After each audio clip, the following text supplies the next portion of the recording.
why do you think fighting got so big, man? What is it about like the fighting aspect? Do you think obviously it was the help from the media, and kudos to obviously Dana White, maybe the Fertitta brothers, right? Yeah. But then what is it about the fighting aspect that blew up over the years? Honestly, it's going to sound really contradicting to the shirt that I'm wearing right now. Okay. But honestly, Conor McGregor, I think he was probably 70% of the rise in MMA. Really? You think so? Just the way he did it, like it could just almost like Ilia Topuria right now is like the closest thing we've seen We to were it. just talking about that. Where like someone's really telling you what he's gonna do, how he's gonna do it, and then doing They're it. backing up. Like it's nearly impossible. Like if you run it back, he could never do those things. Like he could never do 100% of those things again in that order, in that fashion. Like it just wouldn't happen. It's almost physically impossible for him to beat Jose Aldo, the way that he beat him. Like it would just, not that it would never happen again, but you run that back 10 times. Not knocking him out in 15 seconds. Bro, like how much of a coincidence? Mystic Mac was a real thing. That's a crazy thing. It was a real thing. So how much of a coincidence, or you know what I mean? It's because there's a lot of fluff when we say, oh, we vision it, right?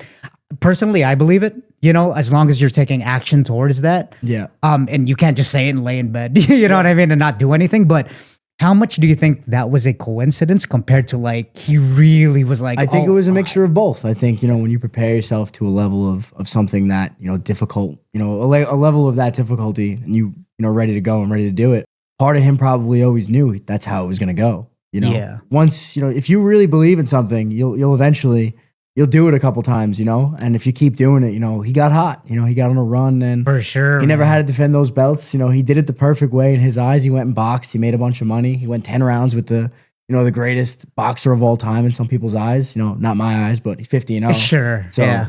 Got to give credit where it's due. But, also guys like Nick and Nate Diaz, guys who made the sport exciting, guys who took stands, like Nick Diaz and Nate Diaz it took a lot of shit, excuse my language, for smoking weed. No, you're good. They did a lot. They smoked a lot of weed over the years. It was a big no-no. Now it's a walk in the park to smoke weed in MMA. It's recovery. But those guys were blackballed for years. Nick Diaz was robbed of his prime for years. But when you think MMA and the rise of MMA, you think of guys like Nick Diaz. So it kind of sucks in that aspect. Yeah, you know what's interesting about that's also what I think the UFC did really, really well is that NBA, they market their players really well. But not as NFL, not so much. Yeah. Right. Or no. Should I say? Yeah. Exactly. So NFL compared to the NBA markets their players like a motherfucker. Like, that's why LeBron James is so global. Yep. And Kobe Bryant, they got shoe deals all over China. Like their biggest market, I believe, is China. Yeah. Well, the thing with the NBA is, you could just, all you need to play basketball is you grab a ball and you can find a hoop on any corner. At least, for me, being a New Yorker. Yeah.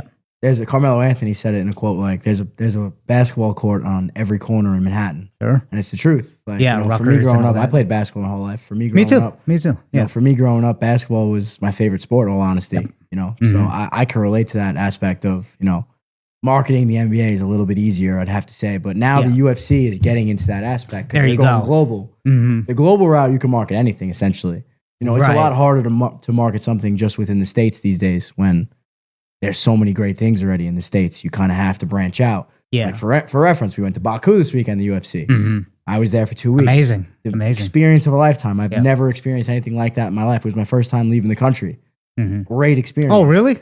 Leaving the country? Yeah. Wow. Okay. I've went to the Bahamas once.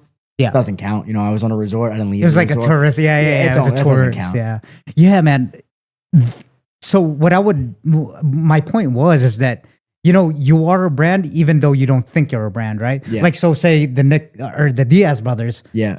Even before they started fighting, they were smoking weed. That's a brand within itself. Yeah. It's just they weren't on camera doing it, but they've, the hard, like from Stockton and smoking weed, and they got this badass attitude, like they're gangsters. Like and stuff now like you got that. guys like Kevin Holland, who it's so normalized. You think of Kevin Holland as like the new generation Nate Diaz. He'll take a fight anytime, any place. He's always smoking weed. He's doing whatever he can to piss off somebody or make the fans laugh. Sure.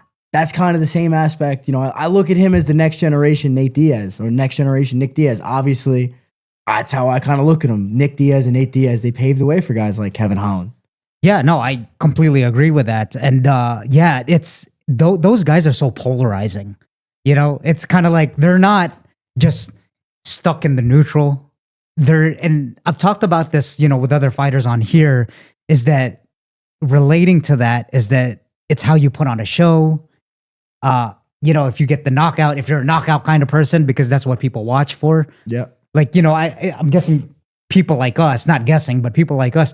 Okay, well, we train, so we know what's going on. Yeah. But come on, let's face it. Like the majority of people are like, what the fuck? Stop hugging, and get the knockouts and all that stuff. And then when you see Conor McGregor knock out Jose Aldo in 13 seconds. Didn't lose in a decade prior to that. He was on one of the greatest runs of all time. Yeah, that's amazing. Yeah, exactly. That's a great point, actually. Yeah. What do you think was it about Conor McGregor that got everyone hyped up?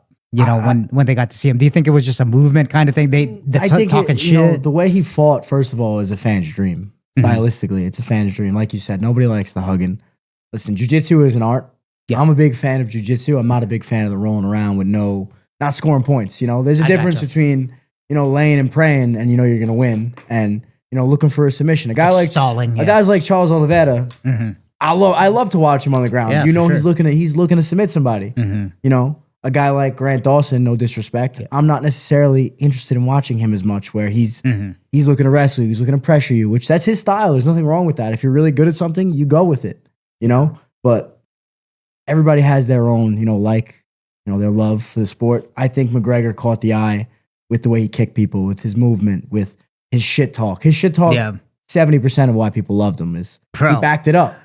He backed it up, and everybody hates on that type of guy because once they fall, cool thing is to rag on him. But when he's at the top, it was the coolest thing in the world. And I'm not sitting here, being a homer and being like, oh, McGregor, this McGregor. Yeah. Come on. When you think of the UFC, you think MMA, that's like the coolest run ever. For me, the second coolest run is probably Oliveira's run and Pineda's run. But when you think polarizing runs, that guy's run was relatable. Yeah. Because it was just so insane. It was like a video game. Like, there's also, there's something about his shit talking compared to what it is now. Like, I guess you could say cokehead McGregor. Yeah. It was just so witty. It's almost like he was just a comedian at that point, and it just came out so flowy, and then he delivered the timing. It literally was like a comedian. I think it was 75% of the reason why he beat Jose Aldo that night. Yeah. I think his shit talk and his banter, the worst thing that could have happened for Aldo was him getting hurt and him and McGregor having to fight Chad Mendez because he just got way more time to keep shit talking him. By the time he was done with him, right? He got to the cage. He said, "I feel the right hand twitching." Yeah, that's exactly how it went because the guy was too wound up and he was in his head mentally, psychologically. Right? He was saying words in his own language that he didn't even think was possible for him to know. It was an art, honestly. As bad as the things he said to him was, it was an art, and we're probably never going to see anything like that unless we get Ilya Patty. We'll probably never see anything like that again. Because Ilya is the closest thing we've seen to his run, in my opinion. That's true. I he's agree. taking down legends. He's telling us how he's going to do it. He's going and doing it. It's weird. But he has a lot of the same mannerisms as McGregor. You could see the way he moves, the way he he talks a little bit, his trajectory of his career. Sure. It's very McGregor-like. When you talk to going back to when you're talking to these fighters, right? What are some of the patterns of high-profile fighters that you see that make them successful, would you say? I'd say hard work. I mean, a lot of the high-level fighters don't just work out like 3 rounds, obviously. A guy like Marab, I watch him spar all the time. Guy spars like 20 rounds. I've literally never seen anything like it. It's gnarly. Like, I literally, I'm sure you've seen it in the gym. I can't comprehend it. He'll go do 10 rounds and then he'll go back on the mats and he'll just go train again. And then he's screaming and yelling the whole time, like at everybody in the gym, like pumping everybody up. Yeah. That guy's different. That's why that guy's a champion. He's an outlier for sure. He's a one-of-one type guy, but, to add to that, there's other guys in the gym that I could just see. Even Nazim, obviously I work with Nazim. Yeah. Obviously, he's a really good friend of mine, but not to be a homer, the way he works when he's in the gym, he's a dog, man. Yeah. He's a dog. He's moving. He's going full speed like he's in a fight at all times. And it's such an art to watch them because the way they pull their punches and their kicks and they don't hit you, but they hit you. It's so weird to watch up close. You don't know what it is until you really like watch it and you experience it because everybody always like, oh, how do these guys get better? How do they, train in the gym without getting hurt or taking years off their lives? if you're that good at something, just because you could land it, you could pull it just as well. If you're that good at something, you know. I watched Jenkins and Nas spar. It's the craziest thing in the world. These two guys go into a car crash at all times, and then they leave the gym, and neither one of them's hurt. Really? I'm like, these guys just beat the shit out of each other, but nobody's hurt. Nobody has a scratch in their face. Yeah. But they just dominated each other for 10 minutes. Is it the way they spar? Is it like the flowy type of spar thing? Is it so the guys like that? They're comfortable with each other. Even Cody Steele and Nas, they train a lot. Just the pace they go at. They go at a high level pace without doing high level damage.